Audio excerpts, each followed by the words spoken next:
Good evening, ladies and gentlemen. It's an absolute delight to be here amidst all of you this evening. What hopefully is a very promising session on a fairly muddled topic of sustainability. There's so much spoken about, so much of bandwidth around it, but at the end of the day, my co-panelists will bear me out that when you distill and try and drill it down, I think conceptually there is probably lack of clarity. This is no offense meant to you. But before I get on, I'm extremely, it's my privilege and honor to have my very distinguished co-panelists here and all of you as invitees. And a big thank you to Sanjam for this very gracious invite extended to me to moderate this session.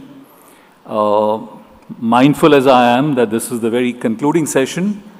So, in terms of receptivity and absorption, there's always a potential challenge. We'll try and get around that and make it as, light-hearted if possible. But the stuff is really very laden with a lot of concepts. Given the fact that, of course, we have four, and of course, I don't need to profile them. My panelists are around. I mean, you know them here. Let's look at purely from the framework of what do we understand by sustainability. Before I get on to that, we are now well and truly in a contemporaneous era where there is a serious pushback against sustainability. Whether we like it or not, the global trends do not augur very, very well. And what do I mean by that? There is a strong sense of climate denialism, or what we call as nihilism. There is a deep, let's say a pushback in many parts of the world, and I don't want to name and shame here, that's not the intention. All of you, those who are clued to the media, would simply understand what I'm alluding to here. There are countries which have pulled out of the Paris Climate Accord. Then there are countries which are going full steam ahead with fossil fuels, completely turning 360 degrees and upending all the credible work that's been done in regard to ESG. So the challenge is, and of course you also have establishments world over which are leaning towards the right, the extreme right, and I don't want to name any one in particular. So that's hand in hand, you have a trend where there is denialism about climate change, whereas the stark reality is that climate change is here and is for real. There is no kidding and getting away from this at all. So the more serious and the more quicker we are able to grasp this, it's not only good for us as this current generation, but I think we'll be doing yeoman service for the generations to follow. Otherwise, it's the greatest disservice that we'll be leaving to our posterity and our legacy going forward. Now, what is the sense of awareness about sustainability per se? I mean, let's look at some simple facts. At a very international level, you've heard of the United Nations Sustainability Development Goals, the UN SDGs, which straddle the 15-year period from 2015 to 2030. There are 17 goals, 169 targets embedded under that. Every government which is part of the UN system, and there are 193 sovereign nations which are member states of the UN, all of them have subscribed this paradigm of the UN SDG for a 15-year period. We are well halfway ahead of that, the halfway mark. But I think when you look at that, there is something called as Nationally Determined Contribution, NDC, which every sovereign government has sort of committed to, that this is what they will do. And they submit annual reports to the United Nations as against the goalposts that they have subscribed to, where do they stand on an annualized basis. Generally, it is seen that the concept of NDC, the Nationally Determined Contribution, is perceived to be a sovereign function, which is the state's responsibility, the government. So it's that easy to palm it off. Whereas it's far from it. It actually trickles down from the government to the various, when you say government, it's not just the government in the center in India, as we understand, the federal government, then there's a provincial or a state government, and right down to the district administrations. But at the same time, there's a larger responsibility. There's a co-ownership on the part of the largest citizens group, the citizenry, including the stakeholders in the industry. Now, we are now into the 9th year of the UN SDG, but I don't know how many of you are aware that this is part of our joint responsibility to subscribe to the nationally determined contributions and contribute to the climate change, both adaptation, resilience, mitigation, risk management, call it whatever you like. Now, what are the action plans when you look at for climate change? I will now get into a question answer because I think the template that's been prescribed is that there are no presentations. So I'll sort of feel but this is just to set the tone and the context broadly. Now, at the end of the day, when you look at a matrix or a paradigm of climate change, adaptation, resilience, or whatever you may call, it has to be simple, doable, cost-effective, and scalable. Because you cannot be very, very ambitious and say, this is what I will look at, and you can set targets, you can go to the moon and say, this is my target. That doesn't work. It has to be doable, actionable at the end of the day. Now, do we also look as corporates, and that's where the question which I'll be posing is, where is the fine line or the red line that we can draw potentially between profitability, which most corporates are and should be guided by, the top line, the bottom line of every company, or do we also subscribe to sustainability as a longer goal which we all cherish? Now that's the dichotomy. The anomaly is how do you draw that fine balance? It's literally a tightrope walking. Do you look at bottom lines, the top lines of companies? Do you also push the boundaries of doing? And that's where I want to introduce very quickly, and I won't take more than a minute or two further, is the introduction of the concept of stakeholder value. Today, companies look at shareholder value addition, which means you have a shareholder who's part of your, let's say your ecosystem, and it is intrinsically your responsibility to ensure that there are enough returns that are generated for your shareholders. Otherwise, you won't have a set of shareholders really. But at the end of the day, is it all that you're looking at? Now, today there's a larger paradigm of stakeholder, where you co-opt stakeholders. And who are the stakeholders? If you're a company, it's your employees, it's your, let's say, distributors, retailers, you have people in the community. Let's say you have got a plant, a manufacturing facility. You need to look at, and if it's in a rural area, you need to look at the villages around that. Because you need to ensure that everybody gets a reasonably fair deal, because without that your plant will not be up and running successfully. You can't scale it. So that's where the concept of stakeholder value addition comes in. So these are larger discourses that we need to do. And finally, just one or two strands. With all of this noble intentions, how do you ensure that we are not indulging in just tokenism, symbolism, which means that, okay, we all pay lip service. Yes, I'm doing SDG, I'm doing sustainability, but fundamentally whether that's making a difference, or can I say, we get into what is called as greenwashing. Greenwashing is, just for the sake of reporting, everything is hunky-dory, everything is goody-goody, you write a report, and and that's it, that's about it. It goes, by post or electronic, and everyone is happy, and everyone goes and says, everything is fine. But that's greenwashing. You're only kidding yourself. And I think today there is an era where you have smart investors who will call your bluff. If you indulge in greenwashing, your bluff will be called out sooner than later, because they are very, very perceptive to the idea that, do you subscribe to this really?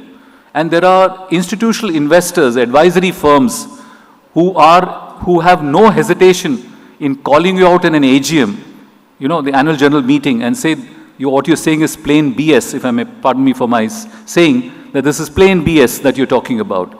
So are we getting to that? So what do we do? It's not just greenwashing. Do we have internal checks and balances? Do we do audits? Do we do inspections adequately? Are they robust? Are they transparent? Are we, being open and candid in terms of having a conversation with our stakeholders? And finally, the last thing that I wanted to say is, do we need this to be driven through regulations, which is the top-down approach, and that's a heavy-handed approach? Or do we look at it from a bottom approach? That is, you do it on a voluntary basis, and it is driven by you, not compelled by a regulation or a state legislation. Because that's counterproductive, usually. That's very regressive. And then finally, the subscription to the concept of sustainability will have to be genuine and very, very bona fide. If I hope what you get a sense of what I'm saying. With this brief background, what I intend doing is probably we'll field some questions and have it circulated amongst the panel. We have 5 very, very eminent persons representing different disciplines. They bring a great depth and width of experience and expertise, and from international settings and national settings as well. 3 are from overseas, as you can see here. And then finally, I believe we have the schedule up to 6 p.m. Correct me if I'm wrong, unless you are, want to draw the shot. 550? 550. Okay, I stand corrected. Okay, so we have exactly 50 minutes to go. But usually I don't want this to be a monologue, which means that we just keep yakking here.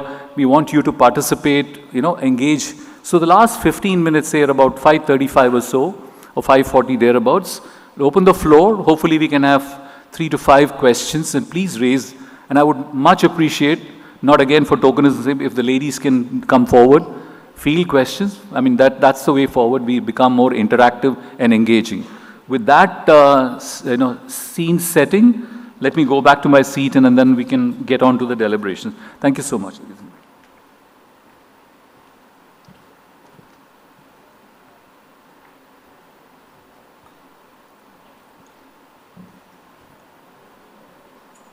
I think just for the sake of comfort of... Am I audible? Yeah. So just for the comfort quotient of the speakers, we will begin with, the areas that you work at and how do you incorporate sustainability. Let's begin that way, because you represent a very diverse set of disciplines. So I think it will be better that you say first what you do and how does that tie up to sustainability. Then we can get into slightly more rigorous questions, if I may put it that way. Go for it, please. So, good afternoon, everybody, and thank you for having me. I'm very proud, and I thank Panjam for asking me. My name is Nicole van Spronsen. I'm from the Netherlands. I'm also a part of the Dutch delegation. That's why I have the orange and blue combination. I am working at MARIN, the Maritime Research Institute of the Netherlands. What we do is we try to burn as less energy as possible when it comes to ships. So we optimize ships, we optimize ship hulls, and we do that through towing tanks. We have large facilities, but also via computers and simulators. And we optimize not only the ships, but also the ship's operations. Because every energy you don't burn, you don't have pollution. So that's how we deal with sustainability. Over to you, please. Thank you. Sofia here. Very proud to be here in the room and fly the Swedish flag. I am here to tell you about how to accomplish holistic sustainability that makes sense across the value chain. I'm a strategic advisor for the maritime industry. Thank you. Good afternoon, everybody. I'm Anshumali Dwivedi from Essar Port. I currently am at the holding company level, and I'm the CFO and sit on the board and also look at strategy. And in the past, I've been the CEO for one of our port companies in Canada. So I can say that I've seen both the developing world and the developed world at fairly close quarters. And we used to run facilities on the Great Lakes, so ecologically very sensitive. In India also, we've had facilities in very, very ecologically sensitive areas. And going forward, I would want to challenge some of the initial concepts put by Mr. Deepak Shetty about dichotomies, because maybe there are synergies and it's not a trade-off when you go for sustainability. And there is actually a win-win that we should be looking at, and that actually is happening, sir. So we'll touch upon that. Nice to meet you all. I'm Federico Carini from Italy. I live in Milan, which is the financial capital. I represent BNP Paribas, which is a global bank. Before I worked with Mediobanca, which is the biggest investment bank in Italy. I represent around 200 entrepreneurs. I must say that India is my second country because we invested a lot of capital here. We invested in women business. Of course, we are interested in ESG, impact, and of course, sustainability. We created a platform called Asia Impact. We currently have a 66% stake of a Credit Taxes Grameen, which is the biggest microfinance institution in India, and fully owned by, the capital is coming from Europe. They are doing extremely well, so I love to be here, and I hope to deploy more capital in this fantastic economy. Thank you for the opportunity you gave us. Thank you very much. So that was the easier, the lighter round. So now let's get into understanding from each of you. We now talk about ESG, right? But I think the overemphasis is purely in the environmental part of it. We often tend to neglect the social and the governance elements of that matrix, because all the three are very cohesive elements of that same unitary framework. So is that how you use it? I mean, how do you view it? Is it from a singular point of view of just environment, or also the social as well as the governance element? Because governance is supremely important, because if you have good corporate governance, automatically then you tend to address the elements of the environment and the social obligations. Because there is a certain commitment, there's a certain responsibility, there's a responsiveness on the part of the company board to align itself with these. So just wanted to understand from where you come. Do you see ESG as a split screen, or do you see that as a holistic principle which is viewed and executed compositely? Well, thank you for the question. Very interesting. I think it's a holistic. You can view it from a lot of points, and I was glad you talked about shareholders and stakeholders, because we are all stakeholders. When you view it from the point that maritime has to transport goods, and they transport goods for a certain amount of money, and I think my Italian co-panelists can tell anything about it, but we are all part of it, because in the Netherlands, the goods are coming in to Rotterdam, and if the goods are coming sustainable and a bit more expensive, like for instance 1% more expensive, who in this whole environment, who wants to pay 1% more for their goods? For just a pair of shoes? Can I see hands? Who wants to pay 1% more for sustainable transported goods? I see some nodding. I see some. No, more. Yeah. So I think we are in this together, and we are in this with all persons here in the room, but with all persons in this hall. So I think that's one point, and the other point is here in India, the last Maritime Week, sustainability is buzzing. So the government is pushing it. And I think that's a very, very strong point. And I think we can be grateful for that. Thank you. Sofia, your thoughts? Yes. With all due respect, sir, I think the question is wrong. So, Happy to be contradicted. Please feel free. So ESG, environment, social and governance, to me is the language we use to please investors.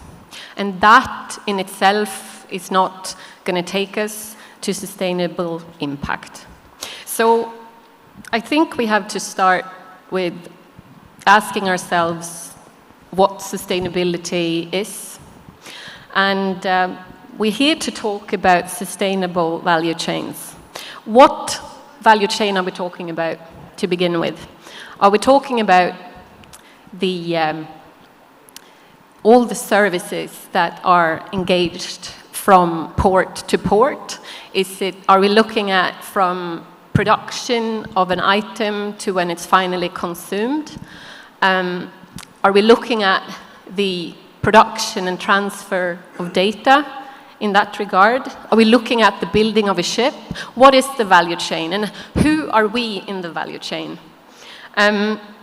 What is the value we're talking about? Is it only monetary? Can it also include human values?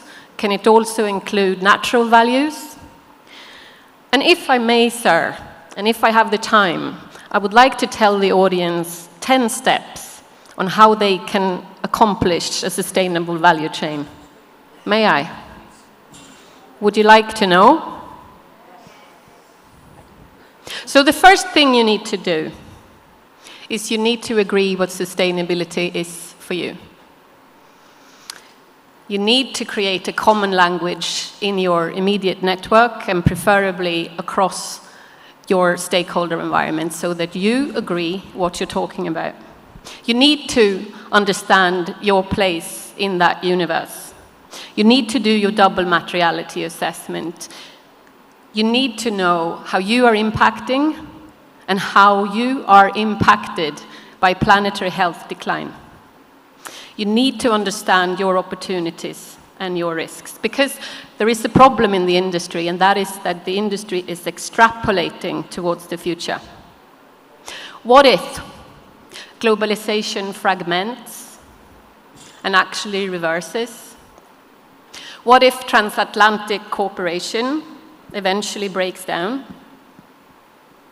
What if we're not going to see the emergence of renewable fuels, but actually investment will rebound into fossil fuels? What if the Panama Canal eventually dries up? You need to understand the competition. You need to know what knowledge and what capacity and what curiosity they have and measure that against what you have. And did you know that 75% of a company's footprint comes from the supply chain? And did you know that 60% of Asian companies are still monitoring that through spreadsheets? The fourth thing you need to do is to explore your customers and explore your suppliers. You need to look into how you can share risk, how you can co-invest, how you can agree on common data platforms, have that shared language, and you need to be curious about what's happening upstream from you and downstream from you. Collaboration is key. The fifth thing you need to do is to do your SWOT analysis. You need to understand your strengths and weaknesses with regards to sustainability, and equally how the external environment is opposing a threat or an opportunity for you. And you need to understand if you understand the demand signals on sustainability correctly. The sixth thing you need to do is to understand whether you can trust your data. The data that you yourself produce and the data that comes from your suppliers and customers. And are you able to identify greenwashing? The seventh thing you need to do is to start exploring the future. Your foresight analysis is something where you should spend some time. What if a development that you strongly expect to happen is delayed or stopped by the weight of present structures or habits? What if an assumption you hold true turns out to be misaligned or in direct opposition to how the future unfolds? Eighth thing you need to do is agree what good looks like. Why are you doing sustainability? What is sustainability for you? Who are you doing it for? Where are you doing it? When are you doing it? Is it only about climate change? Or is it also including the ocean, people, communities, finance, transparency as well? The ninth thing you need to do is to find your principles for sustainability. And when you have those, when you agree what you want to do, you can circle in on your priorities, because nobody can do everything. But you need to identify where you can have impact. And did you know that it's only 11% of all the companies who are actually executing their sustainability commitments? But those companies that go public with their commitments, 60% of those meet their sustainability targets. So the last thing you need to do is to set your strategic roadmap for sustainability impact. So I strongly believe that looking at the questions above you, it's not a myth. Sustainability is real. You should pursue it even though you don't see the profit yet. And ESG is not the right question. It's holistic sustainability that we need to look upon. We need to find the opportunity for shared impact. Thank you. That's extremely well taken, but I don't want to join forces with you, but I just wanted to just pick on one of the strands that you mentioned. You said that, you know, each company will have to look at and then integrate it into the overall ecosystem, the value proposition. But isn't it that you first need to introspect within the company that are you committed to this? And would you pursue it regardless of whether what happens in the external interface? Do you want to start with that, make that first step, and create that informed awareness so that that acts as a trigger? And the second follow-up to that is, how do you then get that bandwidth by having like-minded people coming into the value chain and who can then drive the industry, you know, change as such? Because somewhere it has to begin at a company level and then probably get amplified to an industry level. Because if you assume that the industry is going to be receptive and you wait for that to happen, that could be ages and probably even generations. So whether you want to trigger it from a company, set the benchmark, and let the others follow through the nudge theory, the famous nudge theory, which you try and gently nudge people to follow suit as an industry leader. So of course you have to start from within, but I'm sorry to say, but the industry overall doesn't understand the risk they're faced with. They're not asking the right questions. Education is key, internally as well as we need to educate our customers, need to educate our suppliers, and we can't wait for those generations. So that's a long haul process, but we need to do what we need to do and hope that the others are also aligned to that overall objective. But I think we'll park that thought for now, and we'll get into it in the course of, maybe request Mr. Anshumali for his views. You know, we just picked and said, let's have each one of us say, but yeah, over to you, Mr. Anshumali. So, very interesting thoughts and very interesting topic, and it can be a debate which can be debated both for and against. But let me start by trying to go for it. When Mr. Shetty mentioned the SDGs and the associated trickle-down, let's say, policy environment that can be laid out by the government, that's only as much that the government can do. And thereafter, we have to go bottom up. And the industry has to look at the policy benefits and see what are the benefits to be gone after. And then go after it, and that would be the nudge. We can share a few examples. At Essar, we operate a coal terminal in Gujarat in a very, very pristine and beautiful set of waters there, very close to Marine National Park. So early this year, we happened to go there for a visit, and the CEO was there, and I was like, the nudge came from us saying, how can you bring down your cost? And he was consuming a lot of power because this is a fully mechanized coal handling system with almost 16.5 kilometers between the berth and the stockyard. So he came up with a good idea, the CEO there. He said, give me some CapEx budget and I'll implement a solar plant to reduce my power cost. And when we looked at the math of it, and the guy implemented it pretty quickly, the payback was 2 years.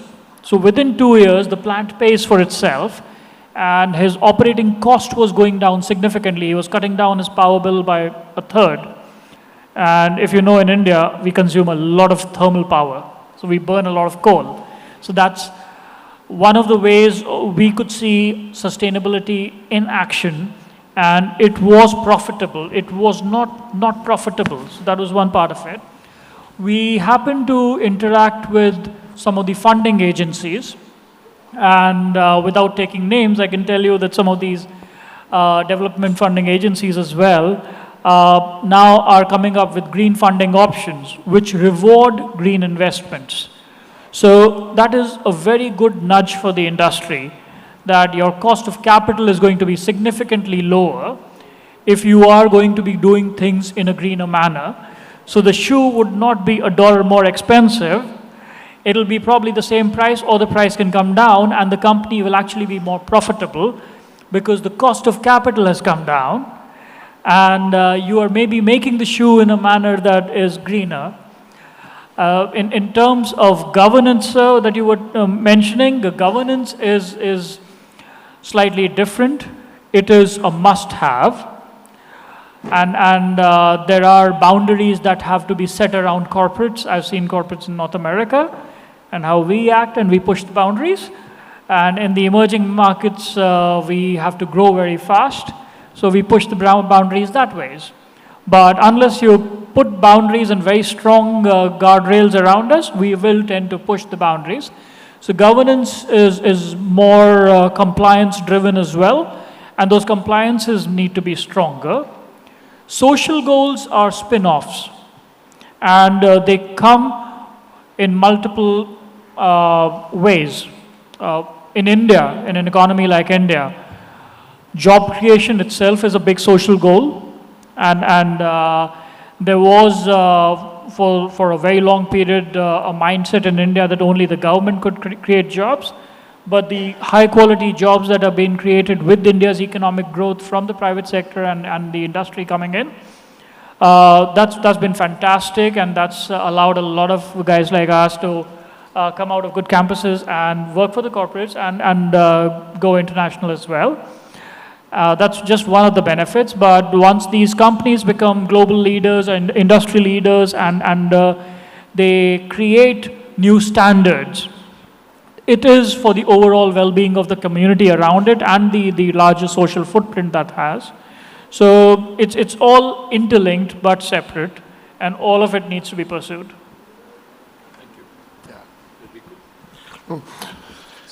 Yeah, maybe my testimony, because I manage people's money, so they ask always which could be a good investment opportunity for the next future. We see, of course, circular economy, impact investing, of course, sustainability in impact investing as a way to move a lot of capital, which can be really, we can create something incredible together. For example, our government in Italy just introduced it 3 years ago, a tax back. If you invest in green economy, in impact investing, you get back 50% of what you invest from a taxation point of view. So you get back a lot. We moved around 10 billion euros last year in new opportunities, new technology. For example, we are now investing in new propulsion system, wings that are able to move boats with wind, commercial boats. And this has been possible because also of capital which is easier to deploy with new fiscal rules coming from Europe. So I have to say that I see impact investing very, very linked to the environment and the way you can create an opportunity to develop well in a circular economy we are living in. I must say that the return on capital of this is high. Is not. We had a panel in Amsterdam 6 months ago, and the person who invested in this way, they got much more capital gains than before, because the world is really changing. I see younger population very keen to do this kind of investment, and you will hear much more in the next future about permanent capital which can be deployed, and which is not a speculative capital. It's a capital that can wait for the results. So my testimony is that we have to move in this way, and a lot of banks are able to finance green projects around the world. And so I'm very positive for the future. Thank you very much. I think that was fairly insightful.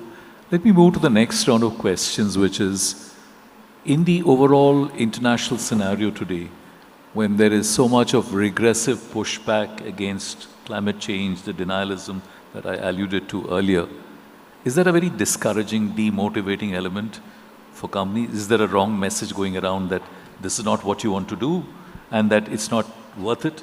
Because in some jurisdictions, and I don't want to name them, it's very, very obvious, there's a complete 360-degree swing from what was being already subscribed to now. So the messaging for the citizenry and the corporates at large within those jurisdictions is completely antithesis. So is that a deterrent that, we are going to, instead of moving 2 steps ahead, we're almost moving 5 steps behind, and it's not even status quo, we're probably regressing. Is that what we are in for? And if that's a challenge, and I'm sure it is the grim reality, then how do we combat that realistically? First of all, I can look at the situation in the Netherlands, and also in the Netherlands, politically seen, there are some setbacks by the politics. But if you see and look at the companies are seeing this, and they are not looking ahead for 1 or 2 or 3 years. They are looking for much longer period of time. So it's encouraging, and they were just going on and with their sustainability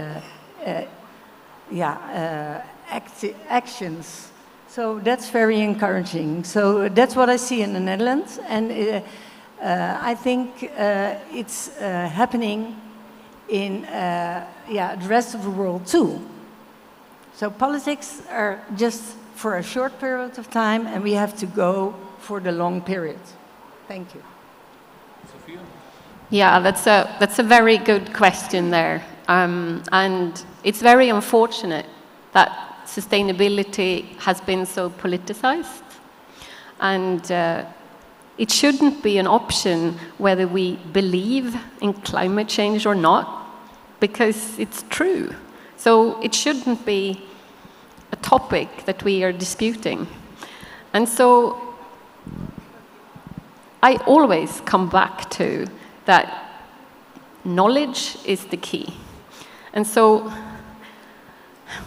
I really hope that we can continue to focus on what science is telling us, that we bring the science of planetary boundaries into the boardroom, and that we continue to ask ourselves, am I a good ancestor? And I hope that we can create change, even though this is a very politicized conversation, that we help each other to go back to the why. And I continue to stay positive, and I believe that knowledge and inclusive education is what's going to take us there. Thank you. Mr. Anshumali? I'll be more direct.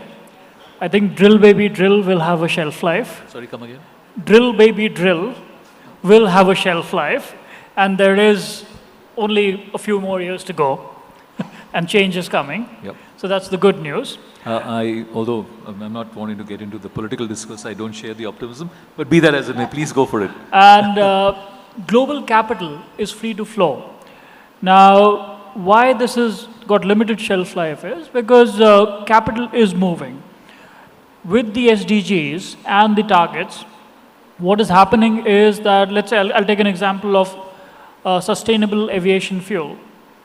There is a mandate that gradually aviation fuel will start getting blended with biofuel.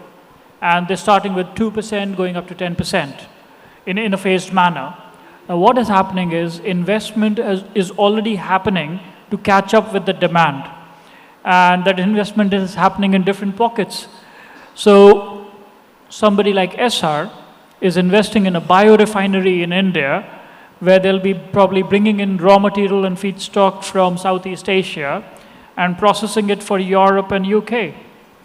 And we are investing in a fairly big hydrogen cluster in the UK to catch on to the opportunity there.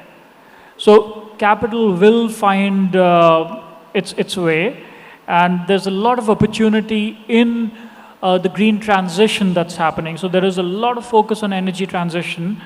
We're seeing a flurry of EV plays coming out, and all of that is good for the environment and more efficient from every perspective, including for the humans who run those machines. So it is going to be a win-win, and while there are problems in certain pockets, opportunity will move to the other pockets which are smoother. Sure. That's very well taken. But if you look at what really played out in the International Maritime Organization, just about a little over a week ago, I don't know whether we have the sense of optimism, because what's been, the can has been kicked down the road. We don't know where it's headed for. But be that as it may, I think I'm as much a robust optimist as you are under the given circumstances. So Federico, do you think that... No. I was thinking about knowledge because we do a lot of meetings with university in Italy, and I'm positive because I see huge interest in younger generations. My work as, let's say, a private banker, private equity manager, when I approach an 80-year-old entrepreneur, I see less interest. So old-minded people are not so keen to innovation, impact, but younger generation, I see a huge opportunity because you see in their eyes the future of this. And so we have to invest a lot. Yeah, when we have to take some time to explain what is going on. We linked our studies to 3 universities in Italy, and we are seeing good results. So we have to do that. So especially what you were speaking about for me is crucial. Thank you. I think I need to manage the time, so we've got about 5 to 7 minutes ahead of us before we open up the floor for questions from the audience, because we need to have as interactive as possible. I'm sure you'll indulge in me. But I have just 2 winding up questions to formulate. One is, given the atmosphere that we just spoke about at reasonable length, do you see scope for a campaign, crusade mode, advocacy, activism? And I don't mean activism just for the heck of it, but an activism which is genuine, which is proactive, which leads to something. Do you see that there is a potential scope for either activism or advocacy, and how do you do it? Who takes the lead? Is it through a public-private partnership, or is somebody just done, just goes bonkers and says, okay, let me do this, but will it lead to something? Can I have your thoughts? This is the penultimate question. There's one final one coming your way. Well, I'm very optimistic of this. We have to collaborate in this. And I'm very proud that our Minister Timon, was signing an MOU with the Indian government. And, well, they signed an MOU about a hydrogen hub and to bring hydrogen to Europe. So that's, I think we have to work together in this. activism, well, it's more action. We have to do it. You're asking very good questions here, I think. So, being an activist, that's not very comfortable, is it? Put your chin out, say what nobody else dared to say. You need to be really brave to be that activist. And I don't think we can expect everybody to sacrifice their safety to be an activist.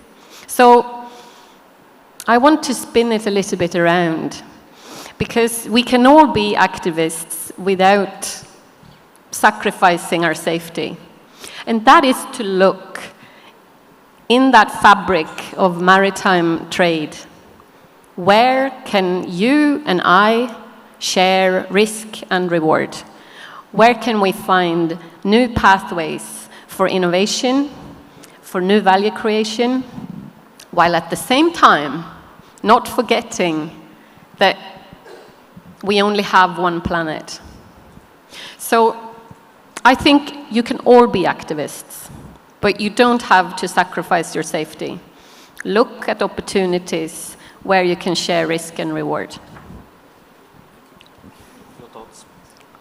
Again, I'm slightly different, I think, on the panel here in terms of thoughts.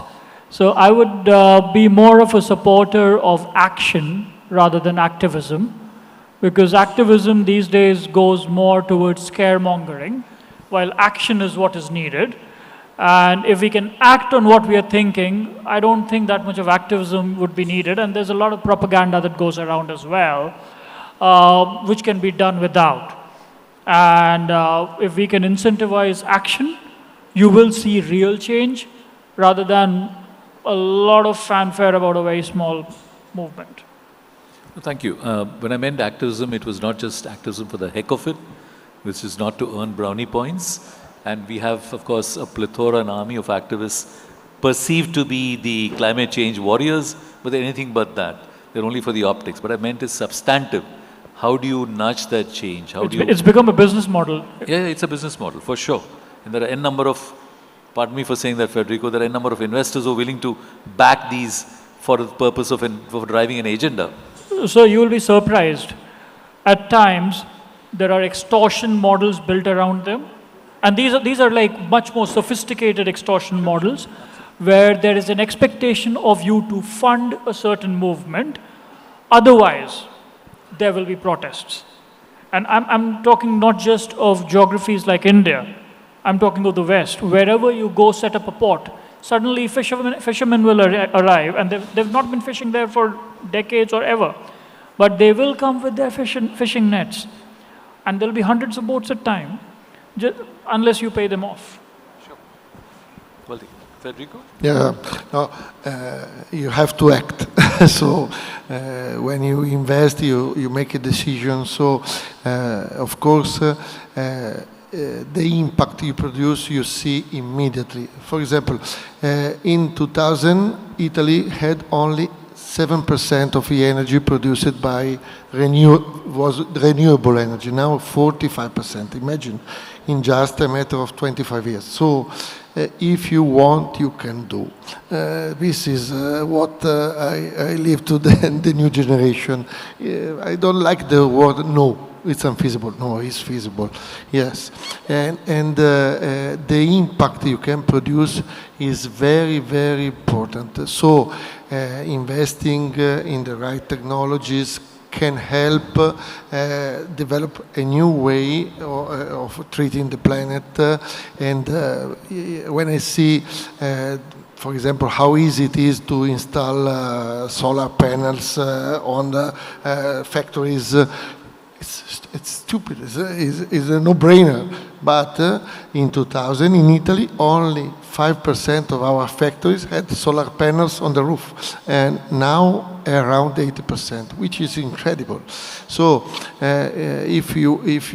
my suggestion to this beautiful country, India, for example, recycling facilities is you can install recycling facilities all over India. Of course, you are doing so, but we have to do much better in the next future because our city will say thank you to that, and also our son. So I can bring by myself here a lot of new capital for this, which could help your country to develop more. So I hope that with these few words, we give a sense of what can be done together. Thank you very much. I think that was fairly insightful. And the final question before we open the floor is, there's always this general thought process.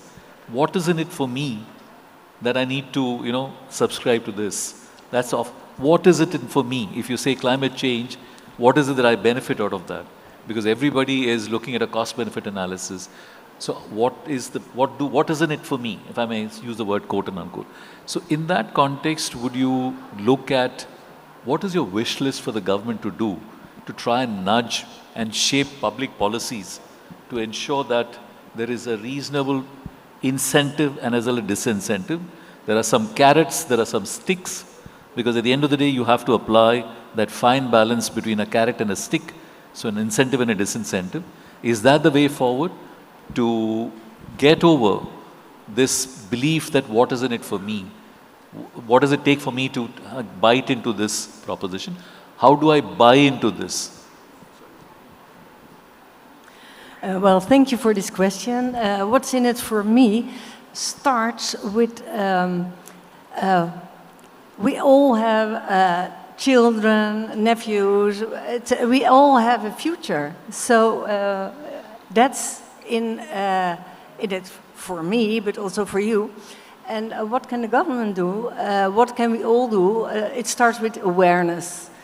We have to be aware of this whole situation. And I think when everybody has the awareness, you can make plans, and if you have plans, you can roll them out.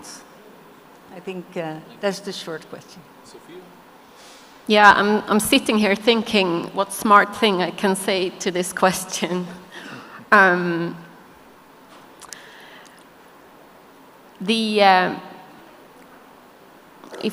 If we look at what happens in Sweden, where I come from, we have house owners who live in an area that is so prone to flooding that the insurance companies won't insure their house anymore. That's an example of where it becomes very pertinent and very personal to you, what's in it for me. And unfortunately, I think a lot of people only care about these things when they start to hurt. And finance has a very important role to play. Research shows that the biggest impact a company can have on sustainable development is where they choose to invest. Governments need to know better what sustainable development actually means. They need to create a shared language. They need to stop politicizing this topic. They need to make it easy for the single person to make informed choices. I need to stop there because this is a super philosophical question, and I'm going to go out on a tangent now, so I'll stop. Yes, Mr. Anshumali. So in your question about carrot and the stick, I would say more carrot, less stick. But in countries like India, while incentives are being given out now for the transition, and more incentives can be given, one of the big lacunae I saw here was in environmental remediation, and those norms are fairly lax here. So in the West, if you are the last owner of a site, you're supposed to clean up. So let's say you were handling hazardous chemicals. whatever's the contamination gone into the ground, you are responsible for cleaning it up, or it'll be at your cost, and it can really wipe you out. So companies are more conscious about what they're sending into the ground or the water around them. In India, those norms are yet to evolve to those standards. So we need to probably play a bit of catch up here, and also fixing the responsibility, which is fairly hazy right now or not there. And that will also be relevant for our future generations, because what is going into the ground and into the water we are drinking or consuming, and there's rising incidence of cancer, etc., all of that impacts our future generations and us. Thank you. Federico? We had the same, and we are having the same problems in Italy. Just to give a small testimony, we in Lombardia, the richest part of Italy where I live, if you say, look, we have to create a recycling facility for plastic, they say, oh, it's good. But if you put in a city, they say, no, not here, not in my backyard. No? So I think our governments can do a lot to socially responsibilize, because it's easy to speak, but then when you put at work and you do action, you have to move and you have to make choices. So of course the resistance on this is extremely high. During the steel boom in Italy, a lot of factories where we had at least 10 big facilities to produce steels. Then they gave incentive to close it, and 80% of entrepreneurs in the 70s left the factories without any all the waste, the pollution was left there, because the mentality is still a problem. And so I hope that our politicians understand this and improve what is still needed to develop a greener countries. Thank you very much. I think we are now pretty much drawing to a close. So before I wrap up, I'll open the floor for questions. If you still have the appetite at the end of the day, and unless you've had an energy drink during the break. So please go for it. I think we can take a max of 3 questions in the next 5 odd minutes. And please do stand up, identify yourself, and please indicate as to which amongst the panelists you would want that question to be addressed by. So could we have the mics going around? If, first of all, a show of hands, if any. Sorry? Yeah, okay. There's a gentleman. If you can please hand over a mic to him.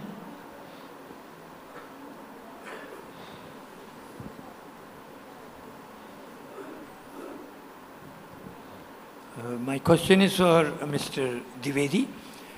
You mentioned that we are not having as rules and regulations like the ones where the person is responsible for whatever he's either putting into the ground or into air or wherever it is. And you said that we are not that level. Do you see any efforts towards working? Because now the nuclear ones which we are doing now is also not being diluted. So what do you see ahead? Because you are obviously in the knowledge of it. Well, sir, nuclear is something fairly far-fetched. It's something very basic, like a fuel pump transitioning to a non-fuel pump site is also not being cleaned up. And that is full of contamination. So we are full of examples across the country, and those norms are yet to come in, I think. So they're not there. Yeah. Anyone else, please?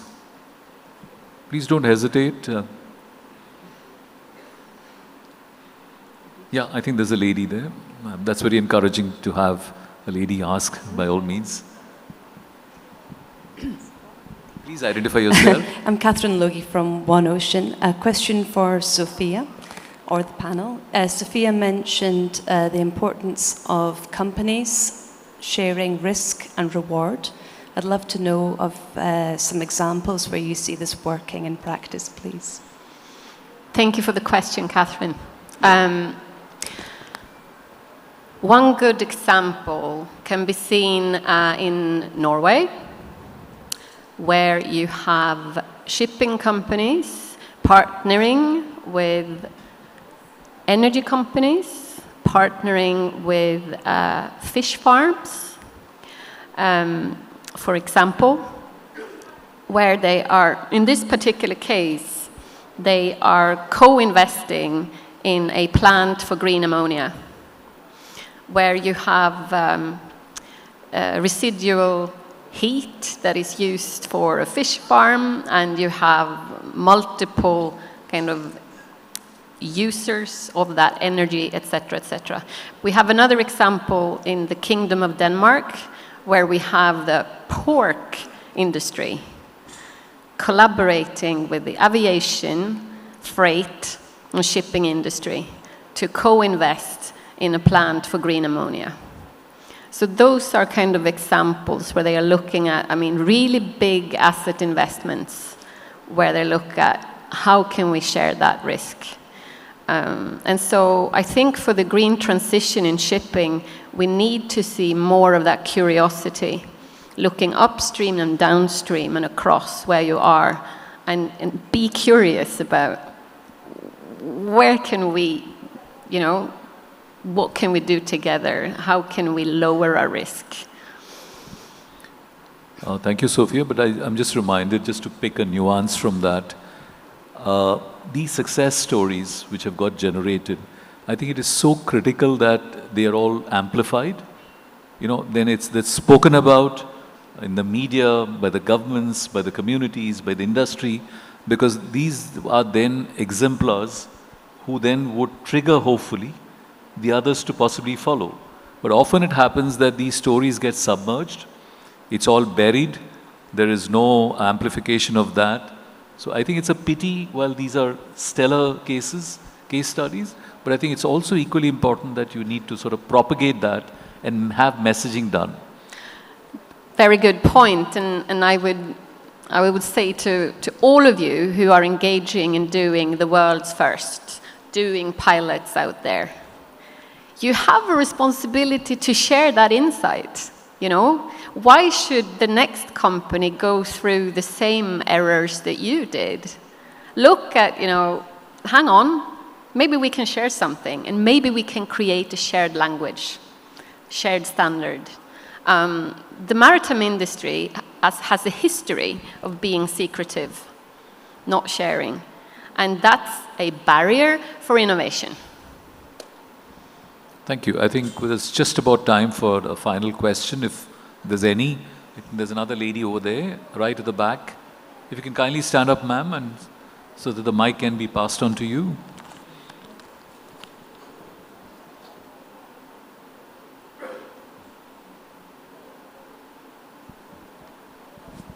Please identify yourself and Hello. Also mention the speaker that you want the answer from. Hello, my name is Sarah. I'm a third officer from MOL. The question is for anyone that has an answer, really. And it's, how can we So could you please hold the mic closer so that... Yeah. How can we have a green transition when most companies don't acknowledge and take action regarding the main contributor to climate change and pollution, which is animal agriculture? Thank you. Sorry, I didn't get it. My apologies. If you can just repeat that slightly slowly. Okay. How can we have a green transition when most companies don't acknowledge and take action regarding the main contributor to climate change and pollution, which is animal agriculture? Thank you. Yeah. Would you like to go for it, Sofia, or anyone else? Yes.